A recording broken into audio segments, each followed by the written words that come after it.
조갑제TV 시청자 여러분 안녕하십니까. 2022년 10월 18일 오전 11시입니다. 보수는 분열로 망하고 좌파는 자충수로 망한다는 말이 요사이 또 실증되고 있습니다. 어제 국회 환경노동위원회가 김문수 경제사회노동위원회 위원장에 대해서 국회 모독죄와 위증죄 혐의로 검찰에 고발하기로 의결을 했습니다. 국민의힘 의원들은 반대하고 민주당 주도로 이런 의결을 했는데 이게 바로 자충수로 갈 것이 뻔합니다. 도무지 이해가 되지 않는 게 여기서 고발의 이유를 설명하는 부분입니다. 우선 상식적으로 문재인이 김일성주의자다라고 했으면은 문재인 쪽에서 반응이 나와야 될 것 아닙니까?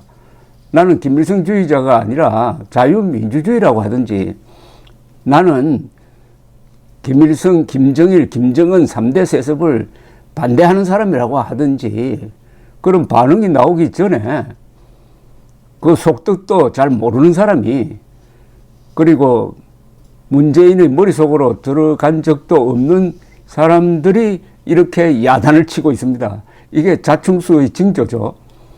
자충수는 왜 나오느냐 하면은 사실에 근거하지 않을 때 자충수가 나옵니다. 그리고 국회 모독죄라고 그랬는데 모르죠. 문재인 모독죄는 될지 모르지만은 도대체 국회 모독죄가 뭡니까? 그럼 국회가 김일성주의 집단이라고 했습니까? 김문수 위원장이? 또 하나, 아니 김문수 위원장이 자진해서 문재인은 김일성주의자라고 했습니까?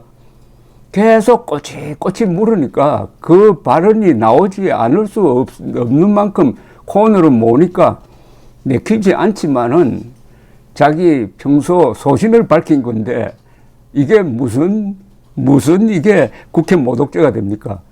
모든 범죄의 구성 원리 제1조는 고의성이 있어야 됩니다. 고의성이 없잖아요. 고의성이 있으려면은 김문수 위원장이 묻지도 않는데 문재인은 김일성주의자다 이렇게 해야 되는 거거든요.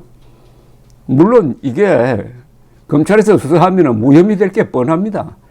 그런데 무혐의로 끝날까요?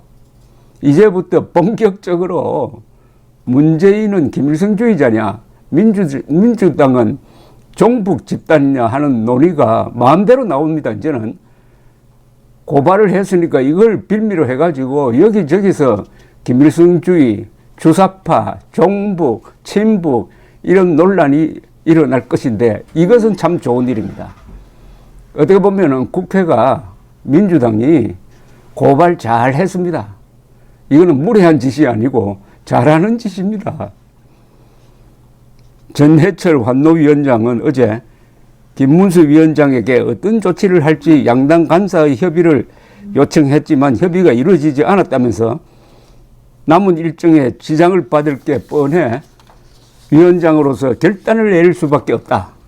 김 위원장에 대한 고발건을 환노위 전체 회의 의사 일정에 추가해서 표결에 붙였는데 국민의힘 의원들은 반발해서 단체로 퇴장을 했고 재석 15명 중 더불어민주당과 정의당 소속 의원 10명이 찬성해서 고발건이 통과되었다는 겁니다. 자, 민주당은 고발과 관련한 동의 이유서를 배포를 했는데 이렇게 적혀 있었습니다. 김 위원장의 발언들이 윤건영 위원과 동료 위원, 민주당 위원, 문재인 전 대통령을 도와 함께 일한 바 있는 위원들을 모욕한 것으로 국회 모욕죄에 해당할 여지가 있다. 이게 벌써 말이 안 됩니다. 문재인 전 대통령을 도와 일한 바 있는 위원들을 모욕한 것으로. 그럼 위원들이 모욕당한 거지 국회가 모욕당한 거 아니지 않습니까? 바로 그 뒤에 이렇게 나옵니다. 국회 모욕죄에 해당할 여지가 있다. 그럼 앞으로 민주당 욕하고 문재인 전 대통령 욕하고 노무현 전 대통령 욕하면 그게 바로 국회 모독죄가 되는 겁니까? 국회 모독죄가 되는 겁니까?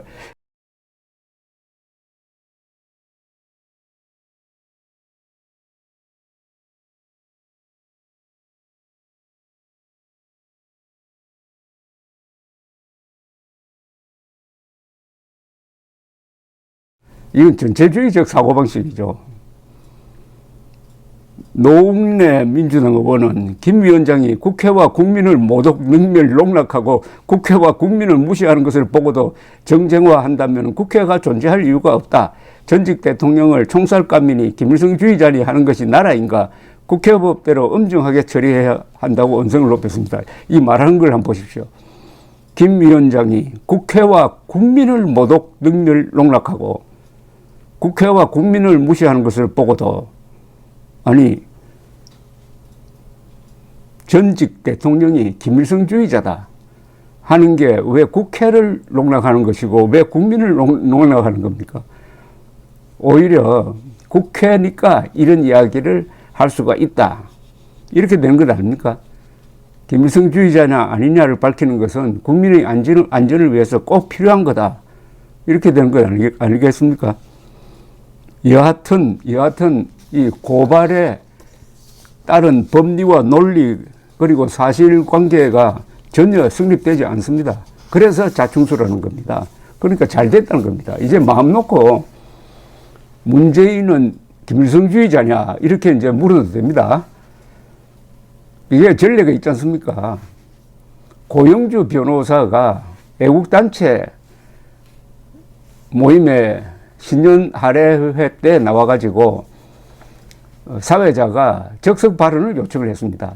그때 2013년 초인데 저도 거기에 있었는데 고영주 변호사 이야기가 박근혜 대통령 후보의 당선으로 공산주의로 가는 길을 일단 면했다라면서 문재인은 공산주의자다 하는 취지의 발언을 했습니다. 그게 한 2년 동안 아무도 그걸 가지고 시비를 걸지 않았는데 MBC의 그 주인인 방송문화진흥재단 이사장으로 선임되니까 문재인이 명예훼손으로 고소를 했던 겁니다. 그런데 어떻게 됐습니까? 민사, 형사 다 고영주 변호사가 이겼습니다. 이기는 걸로 끝난 게 아니죠. 이제는 대놓고 문재인은 공산주의자다 하는 발언을 해도 형사처벌 안 당한다는 거 이야기 아닙니까? 왜 고발을 합니까? 왜 고소를 합니까? 똑같은 일이 벌어져서 이제는 문재인은 김일성주의자냐 아니냐 하는 질문을 모든 국민들이 안전하게 이제 묻게 되는 시절이 왔습니다. 왜냐하면 국회가 김일성주의자냐 아니냐 하는 논란을 정식으로 채택한 겁니다. 이거 민주당이 주도를 해가지고. 좋은 아젠다 하나를 만든 점에서는 이거 잘한 짓입니다. 잘한 짓. 그런데 일반적으로 김일성주의자냐 아니냐를 규정하는 것은 너무나 간단합니다. 대한민국에서 살면서 김일성, 김정일, 김정은을 단 한 번도 비판한 적이 없는 정치인은 김일성주의자라고 의심할 권리와 의무가 국민에게 있다. 그 다음에 김일성, 김정일, 김정은은 한 번도 비판한 적이 없으면서 이승만, 박정희는 비판한 적이 있는 정도가 아니라 많다. 한 10배쯤 된다. 10배가 아니겠네요. 한 번도 없는 것을 10배는 거의 제로니까. 뭐라고 그래야 됩니까?